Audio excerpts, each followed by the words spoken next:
আসসালামু আলাইকুম ওরহমতুল্লাহি বারাকাতুহু। আমাদের আজকের আলোচনার টপিক, এমন সন্তানের পিতা যেন কেউ না হন। আমি এখন যে কাহিনীটি বলবো আর 10টি কাহিনীর মতো এটিও একটি সত্য কাহিনী, যে কাহিনী একসময় দেশের কোনো এক এলাকার চেনা জানা মহলে কিংবদন্তির মতো আলোচিত হতো। সেই কাহিনী প্রথম যিনি শুনতেন তিনি বিশ্বাস করতে চাইতেন না, শুনেই মন্তব্য করতেন, এমন কি কখনো হতে পারে? অবিশ্বাসের এই আবরণ অপসারিত হওয়ার পর ধীরে ধীরে বিশ্বাসের শিকড় মেলত।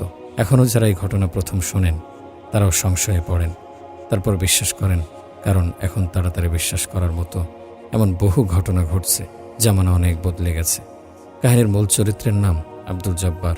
প্রায় সফেদ দাড়ি, সুদর্শন চেহারা, হালকা পাতলা গড়ন, মধ্যম উচ্চতার মানুষ। ব্রিটিশ আমলের এন্ট্রেন্স পাস, বয়স আনুমানিক 60-এর কাছাকাছি। এককালে তিনি স্থানীয় বাস অ্যাসোসিয়েশনের সেক্রেটারি ছিলেন।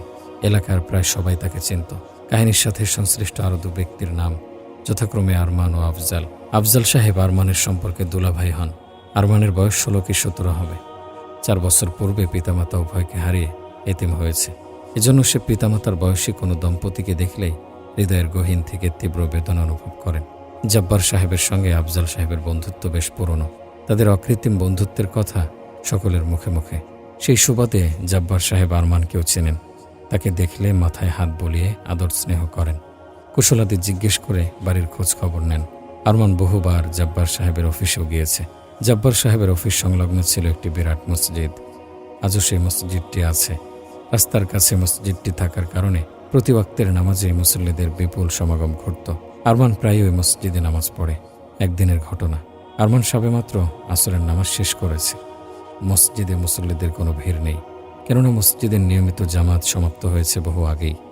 আরমান দোয়া শেষে যে বের হওয়ার জন্য বাইরে পা বাড়িয়েছে, ঠিক এমন সময় একটি পরিচিত কণ্ঠের আওয়াজ তাকে থমকে দাঁড়াতে বাধ্য করল। সে দেখল জব্বার সাহেব তাকে নাম ধরে ডেকে কাছে আসার আহ্বান জানাচ্ছেন।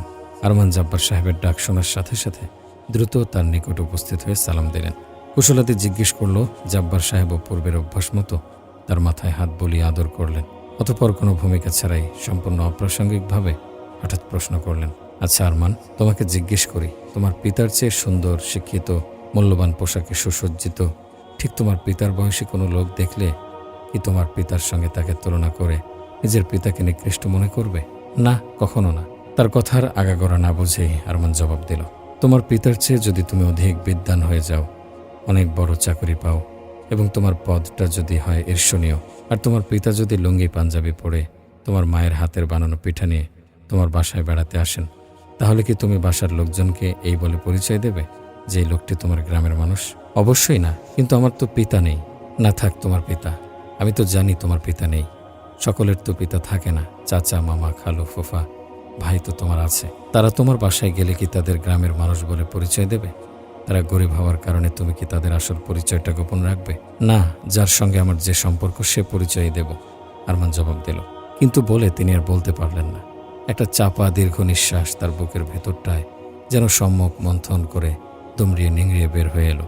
নিদারুণ নৈরাশ্যে তার ব্যথা ভারাক্রান্ত অন্তর ভেঙে চুরে খান খান হয়ে গেল। তার নয়ন পথে অঝরে নেমে এলো বাঁধন হারা অশ্রুধারা। এরপর তিনি ছোট্ট শিশুটির মতো ফুপিয়ে ফুপিয়ে আরও কিছুক্ষণ কাঁদলেন। তারপর ক্রন্দনরত অবস্থায় মসজিদ থেকে বের হয়ে পড়লেন। কেন এই জিজ্ঞাসা, কেন এই ক্রন্দন, এর কিছুই বুঝল না আরমান। কিছুক্ষণ হতভম্ব হয়ে সে তার চলে যাওয়ার দৃশ্য শুধু দেখল। বেশ কিছুক্ষণ বোকার মতো বসে থেকে একসময় আরমান বাসায় ফিরল। মনটা তার ভীষণ খারাপ, কোনো কাজে মন বসছে না তার।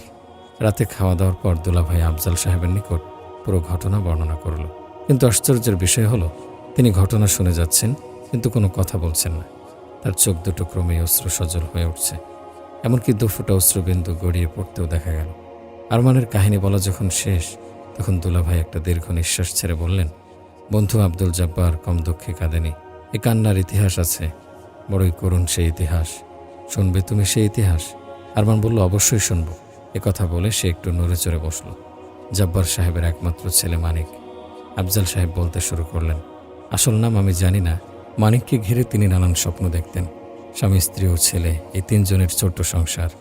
জব্বার সাহেবের আর্থিক অবস্থা খুব একটা খারাপ ছিল না। পিতার রেখে যাওয়া যে সম্পত্তি তিনি ওয়ারিশ সূত্রে পেয়েছিলেন তা বর্গা দিয়ে মোটামুটিভাবে সংসার চলত। মানিক পড়াশোনায় খুব ভালো। সে মেট্রিক পরীক্ষার চমৎকার রেজাল্ট করে। এতে জব্বার সাহেবের কি যে আনন্দ, সে দৃশ্য না দেখলে কেউ বিশ্বাস করবে না। তিনি শপথ নিলেন, যে করেই হোক ছেলেকে অনেক বড় বিদ্বান বানাবেন। এ যেন তার জীবনের একমাত্র লক্ষ্যে পরিণত হলো। শেষ পর্যন্ত সত্যি সত্যি তিনি জায়গা জমি যা ছিল তার প্রায় শেষ করে মানিককে কলকাতা বিশ্ববিদ্যালয় থেকে অনার্স ও MA পাশ করিয়ে আনেন। লেখাপড়া শেষ হওয়ার পর মানিক একটা ভালো চাকরি পায়। তখনও দেশ ভাগ হয়নি, আন্দোলন চলছে সর্বত্র। তার চাকরি পাওয়ার সম্ভবত 1 বছর পর দেশ ভাগ হয়। মানিক প্রথমে শিলং, পরে করাচি ও সর্বশেষ ঢাকায় বদলি হয়ে আসে। তারপর কি হলো? তারুণ কৌতূহল নিয়ে জিজ্ঞেস করল আরমান। দুলাভাই আফজাল সাহেব এবারও আরেকটি দীর্ঘ নিঃশ্বাস ছেড়ে বললেন, মানিক ঢাকায় বদলি হয়ে আসার পর কিভাবে কার পরামর্শে যেন এক বিত্তবান পরিবারের উচ্চশিক্ষিতা সুন্দরী মেয়েকে বিয়ে করে। কিন্তু দুঃখের বিষয় হলো, মা বাবাকে তার বিয়ের খবরটা পর্যন্ত জানায়নি। শুনেছি বিয়ের আলাপের সময় তার ভাবি শ্বশুর তার পিতামাতার সঙ্গে বিষয়টি সম্পর্কে চূড়ান্ত আলাপ করতে চেয়েছিলেন। কিন্তু মানিক নাকি তার শ্বশুরকে দুঃখের সঙ্গে জানিয়েছিল তার পিতা জীবিত নেই, বহু আগেই দুনিয়া ছেড়ে চলে গেছেন। আর মায়ের ব্যাপারে বলেছিল তিনি অসুস্থ এবং খুবই দুর্বল, বৃদ্ধ বয়সে এই শরীর নিয়ে ঢাকায় আসা সম্ভব নয়। এই কথা শোনার পর মানিকের শ্বশুর শাশুড়ি আর এই প্রসঙ্গ উত্থাপন করেননি। তারা মনে করলেন এমন তো হতেই পারে, এ পৃথিবীতে অমর্ত্য কেউ নয়, সুতরাং এ বিষয়ে আর কথা বাড়িয়ে লাভ নেই। অবশেষে বিয়ের আয়োজন চলে। যথারীতি একদিন বিয়েও সম্পন্ন হয়।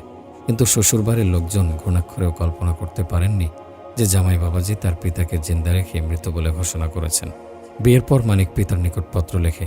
পত্রের মূল কথা ছিল সরকারি নির্দেশে 2-1 দিনের মধ্যেই সে করাচি চলে যাচ্ছে। সময় নেই, তাই দেখা করতে পারছে না। ছুটি নিয়ে 2-3 মাস পর বাড়ি আসবে। সত্যি কি তিনি করাচি চলে যান? কথার মাঝখান দিয়ে আরমান প্রশ্ন করল। বিলকুল ধাপ্পা। বদলির জরুরি সরকারি নির্দেশ তার বানোয়াটি কথা। বিবাহোত্তর জীবন নির্বিবাদে ভোগ করার জন্য এটা ছিল তার একটা ফন্দি মাত্র। আফজাল সাহেব জবাব দিলেন, মানিকের চিঠি পেয়ে তার পিতামাতা খুব একটা মন খারাপ করেননি। ভাবলেন এখন না হয় আগের তুলনায় একটু দূরে গেছে, 2-3 মাস পর তো ফিরে আসবেই। অবশ্য এজন্য তারা সরকারকে কিছুটা দোষারোপ করেছেন, কারণ সরকার তো ইচ্ছে করলে পিতামাতাকে দেখে যাওয়ার জন্য 2-4 দিন সময় দিতে পারতেন। এই পত্র পাওয়ার পর প্রায় 1.5-2 মাস অতিবাহিত হয়ে গেল। জব্বার সাহেব আর কোনো পত্র মানিক থেকে পাননি। মানিকের করাচির ঠিকানা না জানায় তিনিও পত্র লিখতে পারেননি। ফলে পিতামাতা উভয়ে রীতিমতো অস্থির হয়ে পড়েন। এভাবে কেটে গেল আরও কয়েকদিন। জব্বার সাহেব ও মানিকের আম্মার চিন্তা পেরেশানি ক্রমে বাড়তে থাকে। ছেলের সাথে কিভাবে যোগাযোগ করা যায় এ নিয়ে তারা চেষ্টা ফিকির করছেন, কিন্তু কিছুই করা হলো না। একদিন জব্বার সাহেব বিষণ্ণ মনে বসে আছেন। এমন সময় এক ভদ্রলোকের সাথে তার সাক্ষাৎ ঘটল। ভদ্রলোক ঢাকায় থাকেন, ছুটিতে বাড়ি এসেছেন। 1 সপ্তাহের ছুটি, তন্মধ্যে 3 দিন কেটে গেছে। মানিকের অফিসেই এই ভদ্রলোক চাকরি করেন। লোকটি প্রথমে প্রাথমিক কুশলাদি জিজ্ঞেস করলেন, তারপর অপরাধীর মতো বললেন, আমাকে ক্ষমা করবেন, আসার সময় সাহেবকে বলে আসেনি, তবে তিনি ভালো আছেন। সরকার তাকে বিরাট এক বাসা দিয়েছে, সে বাসায় তিনি এখন থাকেন। বিয়ের কথাটা তিনি হয়তো জানতেন না, তাই সে কথা উত্থাপন করেননি। জব্বার সাহেব ভদ্রলোকের কথা শুনে অবাক। তার ছেলে থাকে করাচি, আর এই লোকটা বলছে ঢাকায়। ব্যাপারটা তাহলে কি? মানিকের চিঠি কি তাহলে মিথ্যা, নাকি এই লোকটি মিথ্যা কথা বলছে? মানিক তো মিথ্যাবাদী নয়, মিথ্যা কথা সে লিখতে পারে না। হয়তো বদলির অর্ডার হয়েছিল, আবার সে অর্ডার বাতিল হয়ে গেছে, এজন্য তার আর করাচি যাওয়া হয়নি। বদলা বদলির চাকরি অহরহত এ কারবারই চলে। জব্বার সাহেব এ কথাগুলো বলে নিজেকে সান্ত্বনা দেওয়ার চেষ্টা করলেও মনের মধ্যে উদিত একটি প্রশ্নের জবাব কিছুতেই মেলাতে পারছেন না। তার অন্তরে বারবার কেবল এই প্রশ্নটি বড় হয়ে দেখা দিচ্ছে যে, মানলাম বদলির অর্ডার ক্যান্সেল করা হয়েছে বা মুলতবি রাখা হয়েছে, কিন্তু গত 2 মাসের মধ্যে এই খবরটা জানাবার একটু সময় কি সে পায়নি? ফোনেও কি সে কথাটি জানাতে পারেনি? জব্বার সাহেব গভীর চিন্তায় নিমগ্ন।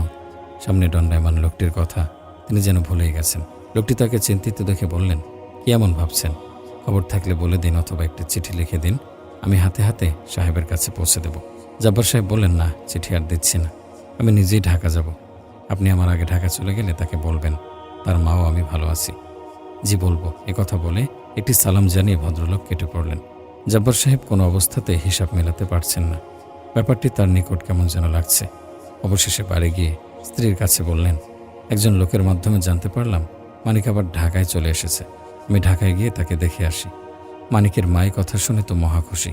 স্বামীকে বললেন, আরও কয়েকদিন অপেক্ষা করুন, ঢাকা যখন এসেছে তখন বাড়ি আসবে, না হয় একটি পত্র তো লিখবে।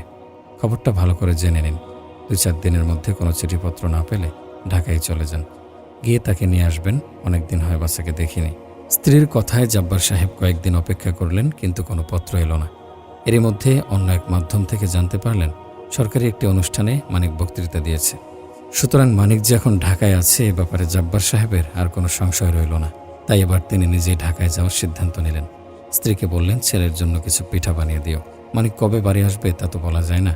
বড় চাকরি, কাজের চাপ, নতুন দেশ, দায়িত্ব তো অনেক। মানিকের মা ছেলের জন্য হরেক রকম পিঠা তৈরিতে ব্যস্ত হয়ে পড়লেন। পরদিন নানা জাতের পিঠা দিয়ে একটি ব্যাগ ভর্তি করে স্বামীর হাতে তুলে দিয়ে বললেন, আজই চলে যান, নিজ হাতে ছেলেকে খাইয়ে আসবেন। জব্বার সাহেব বললেন, আজই যাচ্ছি। আরও একটা সংবাদ শুনলাম, মানিক নাকি বড় একটি সরকারি বাসা পেয়েছে। এত বড় বাসায় সে একা থাকবে কি করে? এত করে বললাম, বাবা তুমি একটা বিয়ে কর, কিন্তু সে শুনল না। মা বললেন, বাসা যখন পেয়েছে তখন বিয়েও করবে। বৌমা নিয়ে আমি সে বাসায় থাকব। আমার মানিক কি পছন্দ করে কি করে না, তার স্বাস্থ্য কিভাবে কি করলে ভালো থাকবে, এসব আমার চেয়ে বেশি কে জানে। আমি বৌমাকে সব বুঝিয়ে দেব। আমি যেমন মানিককে নিজ হাতে গড়ে তুলেছি, তেমনি বৌমাকেও নিজ হাতে গড়ব, সোহাগ আর শাসন দিয়ে। জব্বার সাহেব বললেন, ঠিক আছে, ইচ্ছে করলে আজই তুমি ছেলের কাছে যেতে পারো, চলো না আমার সঙ্গে। মানিকের মা আর কথা বলেননি, শুধু একটি মিষ্টি হাসি স্বামীকে উপহার দিয়ে যাবার সময় বললেন, যাবো গো যাব, আল্লাহর হুকুম থাকলে সময় হলে অবশ্যই যাব। আর একটা কথা শুনুন, আপনি তো ছেলের বাসা চেনেন না, শুধু অফিসের ঠিকানা পেয়েছেন, তাই আগে অফিসে গিয়ে উঠবেন, অফিস থেকেই বাসার ঠিকানা নেবেন। জব্বার সাহেব বললেন, ঠিক আছে, আগে ঢাকা যাই, তারপর অবস্থা বুঝে যা করা দরকার করব। জব্বার সাহেব ট্রেন ধরবেন, সময় আর বেশি হাতে নেই। ব্যাগ হাতে নিয়ে দেখেন ওজন তো অনেক, তথাপি স্ত্রীকে কিছু বললেন না, শুধু মনে মনে ওজনের ব্যাখ্যাটা এভাবে করলেন, মায়ের মন, ছেলেকে কি দিলে কি খাওয়ালে মায়ের মন ভরে তা মাও জানে না। জব্বার সাহেব অফিস হয়ে মানিকের বাসায় গিয়ে উঠলেন। তখন মানিক অফিসের পথে, সুতরাং পিতা পুত্রের সে সময় সাক্ষাৎ হয়নি। তিনি পিঠার ব্যাগটা কাজের ছেলের মাধ্যমে ভিতরে পাঠালেন। কিছুক্ষণ পর নাস্তা এলে তিনি হাত মুখ ধুয়ে নাস্তার পর্ব সেরে নিলেন। তার ঘুম পাচ্ছে, কিন্তু ঘুমাচ্ছেন না। ছেলের সাথে দেখা না হলে ঘুমই তার আসবে না।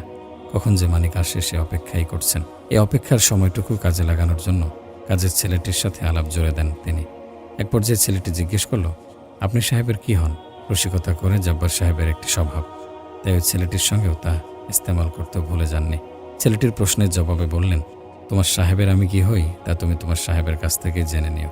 কাজের মেয়েটিও একই প্রশ্ন করছে, কিন্তু রসিকতা করে একই জবাব দিয়েছেন তিনি। ছেলেটির সাথে কথা বলতে বলতে এক পর্যায়ে জব্বার সাহেব বললেন, আমার জন্য নাস্তা কি হোটেল থেকে কিনেছ? হোটেল থেকে আনতে যাব কেন, বেগম সাহেবই তো বানিয়েছেন। ছেলেটির সাদামাটা জবাব। তুমি বেগম সাহেব কাকে বলছো? বিস্ময়ের স্বরে জিজ্ঞেস করলেন জব্বার সাহেব। আর কাকে বলবো, আমাদের বেগম সাহেবকেই তো বেগম সাহেব বলছি। আপনি বুঝলেন না? আপনি যার জন্য পিঠা নিয়ে এসেছেন সেই সাহেবের স্ত্রী। সাহেব 2 মাস আগে বিয়ে করেছেন। আপনি তার গ্রামের মানুষ, সাহেবের বিয়ের খবরটাও জানেন না? আপনাকে বুঝি সাহেব দাওয়াত দেননি? সাহেবের বাপ তো নেই, তা না হলে নিশ্চয়ই জানতেন। ছেলেটির কথায় জব্বার সাহেব যেন আকাশ থেকে পড়লেন। তিনি মনে মনে বললেন, ছেলেটি বলছে কি? বেগম সাহেবা, সাহেবের বাপ নেই, এসবের অর্থ কি? আমি কি তাহলে অন্য বাসায় প্রবেশ করে পিঠার ব্যাগটা হারালাম? জব্বার সাহেবের মনে নানা জিজ্ঞাসার সৃষ্টি হলো। একে একে তিনি দারোয়ান, কাজের ঝি ও বাগানের মালিককে নানা প্রশ্ন করে সম্পূর্ণ নিশ্চিত হলেন যে তিনি বাসার ঠিকানা ভুল করেননি। এসব চাকর বাকর মানিকেরই, এবং মানিক 2 মাস আগে বিয়ে করেছে। সুতরাং ছেলেটি ভুল বলেনি। সাহেবের বাপ নেই, এটা হয়তো তার বানানো কথা। আমাকে কখনো আসতে দেখেনি তো, তাই এই কথা ছেলেটি বানিয়ে বলেছে। বিয়ের কথা শুনে জব্বার সাহেব বুকের কোথাও যেন প্রচণ্ড ব্যথা অনুভব করলেন। ভাবলেন, মানিক তাহলে এখন বিবাহিত, তাও প্রায় 2 মাস আগে। বাসা এখন তার বউ। করাচির বদলির চিঠি তাহলে ভুয়া। এত বাহানার কি প্রয়োজন ছিল মানিক? বিয়ে করবি তো কর, নিষেধ তো করিনি, অনুমতি তো আগেই দিয়ে রেখেছি। শুধু তোর বিয়ের আগে খবরটা জানাতে বলেছিলাম, তোর বিয়ের মুরব্বি হতে চেয়েছিলাম। সেই প্রয়োজনও কি তুই বোধ করলি না? আমার কথা না হয় নাই ভাবলি, তোর মায়ের কথাটা কি ভাবা তোর উচিত ছিল না? জব্বার সাহেব এসব ভাবতে ভাবতে হঠাৎ ভাবনার আরেক জগতে প্রবেশ করলেন। নিজেকে প্রশ্ন করলেন, এত সব ভাবছি কেন? এসব ভেবে লাভটাই বা হবে কি? যা হবার তো হয়েই গেছে। তাছাড়া তেমন মন্দ হয়েছে কি? ভালোই তো হয়েছে। ছেলে মানুষ তো, হয়তো বন্ধু বান্ধবদের চাপে পড়ে বিয়ে করেছে। আমাদের জানাবার সময় সুযোগ বোধ হয় পায়নি, এজন্য লজ্জা পেয়েছে। কিসের লজ্জা? আমি তো এসে গেছি, বৌমাকে বরণ করে নেব, তখন সব ঠিক হয়ে যাবে। জব্বার সাহেব যখন এসব ভাবছিলেন, তখন মানিক বাসায় ফেরে। সে বৈঠকখানায় পিতাকে একা দেখে অবাক হয়। এমন পরিস্থিতির জন্য সে প্রস্তুত ছিল না। তথাপি নিজেকে সামলে নিয়ে পিতাকে সালাম করল এবং কুশলাতে জিজ্ঞেস করল। তারপর পিতা কিভাবে এখানে পৌঁছলেন তাও জিজ্ঞেস করে জেনে নিল। জব্বার সাহেব এক পর্যায়ে পুত্রকে প্রশ্ন করলেন, তুমি চিঠি লিখেছ যে করাচি বদলি হয়ে যাচ্ছ, অথচ লোকমুখে শুনতে পেলাম তুমি নাকি ঢাকায় আছো, ব্যাপারটা কি? তা জানতে আসলাম। বদলির অর্ডার মুলতবি আছে। মানিকের সহজ সংক্ষিপ্ত উত্তর। শুনলাম তুমি নাকি বিয়ে করেছ? পিতার সরল জিজ্ঞাসা। হ্যাঁ, হঠাৎ হয়ে গেল, তাই কাউকে জানাতে পারিনি। মানিকের জবাবে কোনো জড়তা নেই, আফসোসও নেই। ভালোই হলো, বৌমাকে দেখব। জব্বার সাহেবের সরল সম্মতি আর উদার ইচ্ছার প্রকাশ। ঠিক আছে, দেখবেন তো অবশ্যই। এখানে বসুন, বাসার ভিতরে গিয়ে দেখি বাসার কি অবস্থা। মানিক ম্লান মুখে অন্দরমহলে প্রবেশ করতেই মানিকের স্ত্রী বলল, আপনাদের দেশ থেকে একজন বড় লোক এসেছেন, বৈঠকখানায় আছেন। ওনার সাথে আপনার দেখা হয়েছে তো? আজব এই লোকটা নিজের পরিচয় দিতে চায় না, শুধু বলে তোমাদের সাহেব থেকেই আমার পরিচয়টা জেনে নিও। তিনি দেশ থেকে আমাদের জন্য ব্যাগ ভর্তি নানা জাতের পিঠা নিয়ে এসেছেন। মানিক সাহেব কি বললেন? আরমান তার দুলাভাই আফজাল সাহেবকে কথার মাঝে জিজ্ঞেস করল। মানিক বউকে হালকা একটা ধমক দিয়ে বলল, বাজে বকবক করো না, পরিচয় থাকলে তো পরিচয় দেবে। ইনি আমাদের গ্রামের মানুষ, ছোটবেলা থেকে আমাকে খুব স্নেহ করতেন। মা তাকে দিয়ে পিঠা পাঠিয়েছেন। আপন পিতাকে তিনি গ্রামের মানুষ বলতে পারলেন? আরমান বিস্ময় ভরা কণ্ঠে জিজ্ঞেস করল। হ্যাঁ, আপন পিতাকে মানিক গ্রামের মানুষ বলেই পরিচয় দিল। সে তার ইজ্জত, সম্মান ও সুনাম রক্ষার্থে একজন সাধারণ বেশের গরিব লোককে পিতা হিসেবে স্বীকৃতি দিতেও কুণ্ঠিত হলো। তারপর কি ঘটল? আরমানের পরবর্তী জিজ্ঞাসা। কি আর ঘটবে? মানিক তো আর ভুল বলেনি। পিতা পুত্র তো এক গ্রামের মানুষই হয়। স্নেহের কথা আর পিঠা বানানোর কথাও ভুল নেই। শুধু সাধারণ পরিচয়টা দিয়ে আসল পরিচয়টা ঢেকে রাখাটাই ছিল তার মস্ত বড় ভুল। আর এই ভুলই মানিকের জীবনের সবকিছু ভণ্ডুল করে দিল। মানিক বেশিক্ষণ বাসায় থাকেনি। সে চাকর বাকরকে একই পরিচয় দিয়ে যাওয়ার বেলায় বলে গেল, তোরা লোকটির প্রতি খেয়াল রাখিস। দুপুরের খানাপিনা শেষে জব্বার সাহেব একটু ঘুমিয়ে নিলেন। তারপর মসজিদ থেকে আসরের নামাজ পড়ে আবার বাসায় ফিরে চা নাস্তার পর্ব শেষ করলেন। এ সময় চাকর ছেলেটি জব্বার সাহেবকে উদ্দেশ্য করে বলল, এইবার আপনাকে চিনলাম। আপনার যাতে কোনো কষ্ট বা অসুবিধা না হয় সেদিক খেয়াল রাখতে সাহেব আমাদের বলে গেছেন। আপনাকে কত ভালোবাসেন আমাদের সাহেব। ভালোবাসবেই তো। জব্বার সাহেবের সরল সহজ স্বীকৃতি। এ ভালোবাসা যে খোদার দান, আল্লাহর দেয়া অধিকার, আল্লাহর গড়া একটি ব্যবস্থা মাত্র। বাপের হক ছেলে আদায় করে থাকে। জব্বার সাহেব তার সরল স্বীকৃতি দিয়ে এ কথাই কাজের ছেলেকে বুঝিয়েছেন। ছেলেটি জব্বার সাহেবের কথা বুঝল না। সে বলল, আপনি সাহেবের গ্রামের মানুষ। সাহেবকে ছোটবেলা থেকে অনেক স্নেহ করতেন। সাহেবের পিতা নেই বলে আম্মা তাই আপনাকে দিয়ে পিঠা পাঠিয়েছেন। কাজের ছেলের মুখ থেকে এ কথা শুনে জব্বার সাহেবের বাকরুদ্ধ হয়ে এলো। ছেলেটির কথা কিছু বুঝতে পারলেন না তিনি। বাসার ঝিকে জিজ্ঞেস করে তিনি জানতে পারলেন মানিক তাকে গ্রামের মানুষ পরিচয় ছাড়া আর কোনো পরিচয় দেয়নি। এতে তিনি আরও বেশি বেদনাহত হলেন। অবশেষে সিদ্ধান্ত নিলেন, মানিক যখন তার বউকে এখনো দেখালো না, ঠিক আছে, নাইবা দেখলাম, তবে তার স্ত্রীর কাছে আমার পরিচয়টা কি দিয়েছে তা তো জানা দরকার। জব্বার সাহেব মানিকের স্ত্রীর সাথে দেখা করলেন, কিন্তু বৌমাকে বৌমা বলে ডাকতে তার সাহস হলো না। কারণ মানিক যদি বৌমার নিকট পিতাকে গ্রামের মানুষ বলে পরিচয় দিয়ে থাকে। যা হোক, জব্বার সাহেব মানিকের স্ত্রীর সাথে আলোচনা করে বুঝলেন তার নিকটও তিনি এই পরিচয়ই পরিচিত করেছেন। বেচারির কি দোষ? সে তো এসব জানত না। বরং সে জানে মানিকের বাপ নেই, চাচা নেই। একথা মানিকই বিয়ের আগে সকলকে জানিয়েছে। জব্বার সাহেব মানিকের স্ত্রীকে বললেন, বেগম সাহেবা, আপনি সাহেবকে বলবেন তার গ্রামের বড় লোকটি চলে গেছে। সাহেবকে স্নেহ করতাম, তাই দেখতে এসেছিলাম। দেখা হয়েছে, কথা হয়েছে, খাওয়া দাওয়া করেছি, প্রয়োজনীয় ঘুমও সেরে নিয়েছি। এখন স্টেশনের পথ ধরি। আসসালামু আলাইকুম। মানিকের স্ত্রী বলল, এসব আপনি কি বলছেন? সাহেব এসে যদি দেখেন আপনি চলে গেছেন, তাহলে আমাদের উপর খুব রাগ করবেন। তাছাড়া আপনি তো আর সাহেবের পর নন, গ্রামের মানুষ। এত দূরের পথ, বাড়ি, বৃদ্ধ বয়স, দুদিন তো থাকবেন। আমার শাশুড়ির জন্য কিছু কেনাকাটা করব, তা নিয়ে যাবেন। মানিকের বই সব কথা বলেও জব্বার সাহেব কাটকাতে পারল না। তিনি ওই রাতেই ট্রেনে চেপে বাড়ি আসলেন। ছেলের নতুন প্রেস্টিজের দুর্গে পিতার প্রবেশ নিষেধ। পিতার নতুন পরিচয় গ্রামের মানুষ, এসব কথা তিনি মানিকের মাকে এসে বলেননি। বরং ছেলের কুশল সংবাদই শুধু জানালেন। এমনকি বিয়ের খবরটা গোপন রাখলেন। ঢাকা থেকে আসার পর একদিন আমার বাসায় এসে জব্বার সাহেব গোটা কাহিনী বলেছিলেন আর কেঁদেছিলেন শিশুর মতো। তাকে অনেক প্রবোধ দিয়েছি, কিন্তু তিনি কোনো প্রবোধই মানেননি। যে ছেলেকে নিয়ে জব্বার সাহেব এত স্বপ্ন দেখেছিলেন, সে ছেলের এমন নির্মম ও অপমানকর আচরণ তিনি সহ্য করতে পারেননি। ফলে অল্প কয়েকদিনের মধ্যেই তার মাথায় গণ্ডগোল দেখা দিল। মাঝে মাঝে খাপছাড়া কথা বলেন, কখনো হাসেন, কখনো কাঁদেন, আবার অনেক সময় সুস্থ লোকের মতো কথা বলেন। বাস অ্যাসোসিয়েশন থেকে তার চাকরি এখনো যায়নি, হয়তো যাবেও না। সবাই তার প্রতি সংবেদনশীল। অফিসে আসেন, যতক্ষণ কাজ করেন মনোযোগের সঙ্গেই করেন। যখন কাজকর্মে মন বসে না, তখন মসজিদে চলে যান। তুমিই তো দেখেছ তিনি মসজিদে বসে আছেন। জব্বার সাহেবের স্ত্রীর অবস্থা কেমন? আরমান জানতে চাইল। এ প্রশ্নের জবাব দেবার আগে আফজাল সাহেব আবারও একটা দীর্ঘশ্বাস টানলেন। তারপর বললেন, কেমন করে যেন ঘটনাটা মানিকের মার কানেও গেল। তিনি এ ঘটনা শুনে প্রথমে কিছুটা কান্নাকাটি করলেন, তারপর চুপ হয়ে গেলেন। শরীরটা ভেঙে পড়ল। অল্প দিনের মধ্যেই তিনি শয্যা গ্রহণ করলেন। এই ছিল তার শেষ শয্যা। এই শয্যা থেকে তিনি আর উঠতে পারেননি। 15 দিনের মধ্যে ইন্তেকাল করেন। মায়ের মৃত্যুর সময় মানিক ঢাকায় ছিল না।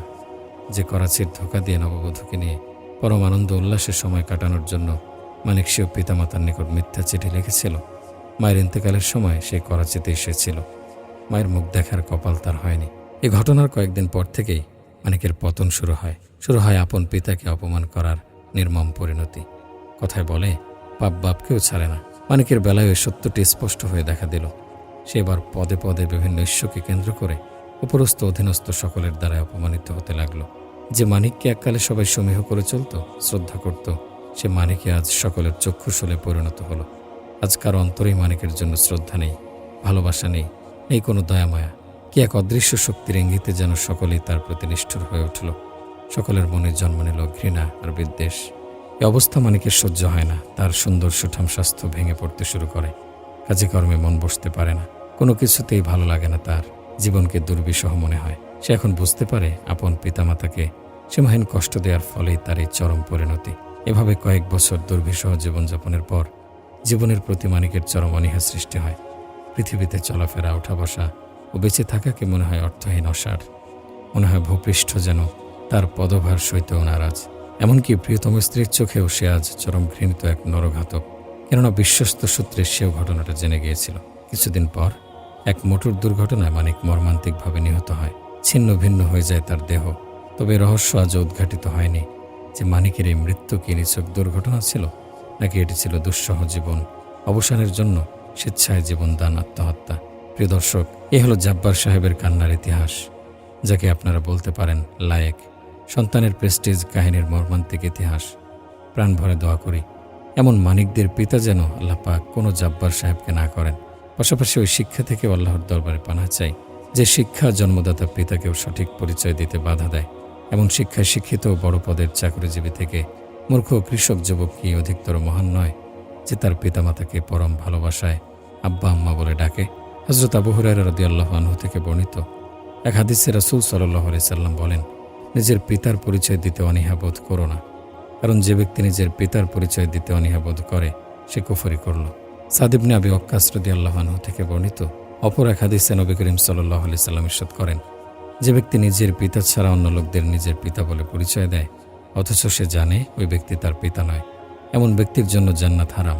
মহানবী সাল্লাল্লাহু আলাইহি সাল্লাম আরও বলেন, আল্লাহ তাআলা আপন ইচ্ছানুযায়ী সকল গুনাহ মার্জনা করেন, কিন্তু পিতামাতার অবাধ্যতার গুনাহ মার্জনা করেন না। বরং এরূপ পাপিষ্ঠকে তিনি মৃত্যুর পূর্বে পার্থিব জীবনে যথাশীঘ্র শাস্তি প্রদান করে থাকেন।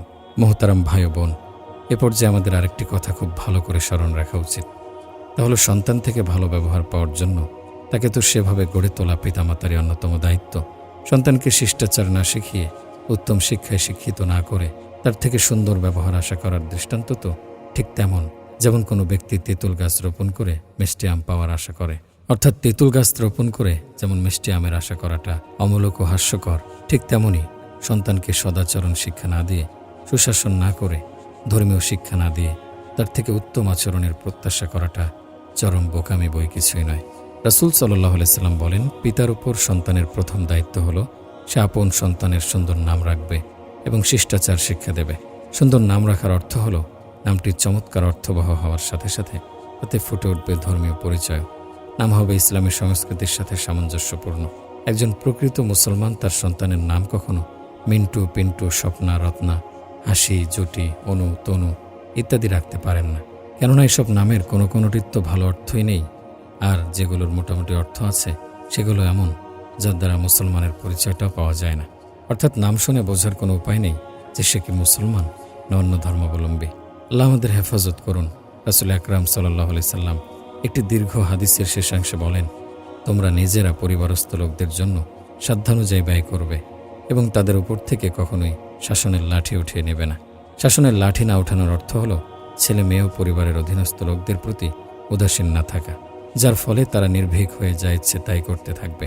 বরং শরীয়তের গণ্ডির মধ্যে থেকে সন্তানদেরকে আদব ও সুশিক্ষা প্রদানের নিমিত্তে মাঝে মধ্যে হালকা মারধর করা উচিত, কারণ মার ব্যতীত অনেক সময় সাবধান হয় না। বর্তমান যুগের অবস্থা হলো প্রথম অবস্থায় ছেলে মেয়েদেরকে অত্যধিক আদর করা হয়, শাসন করা হয় না। এতে তারা নির্ভীক হয়ে বদ অভ্যাসে মজবুত হয়ে গেলে পরে তাদের জন্য কান্না করতে থাকে।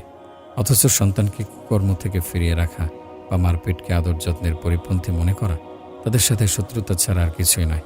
হযরত লোকমান আলাইহিস সালাম বলেন, পিতার শাসন সন্তানের জন্য এমন প্রয়োজন যেমন ক্ষেতের জন্য পানি। রাসূল সাল্লাল্লাহু আলাইহি সাল্লাম বলেন, এক ছা 3.5 কেজি খাদ্য সদকা করার চেয়েও সন্তানকে শাসন করা অধিকতর পুণ্যের কাজ। অন্য হাদিসে বর্ণিত আছে, যে ব্যক্তি পরিবার পরিজনকে শাসন করার জন্য ঘরে বেত লটকিয়ে রাখে, আল্লাহ তার উপর রহমত বর্ষণ করেন। অপর এক হাদিসে আছে, কোনো পিতার পক্ষ থেকে সন্তানের জন্য সর্বাধিক মূল্যবান পুরস্কার হলো তাকে উপযুক্ত শিক্ষা দান করা। প্রিয় ভাই বোন, প্রত্যেক পিতামাতাই তাদের সন্তানকে ভালোবাসে, তাদের জন্য যে কোনো ধরনের কোরবানি দিতে প্রস্তুত থাকে।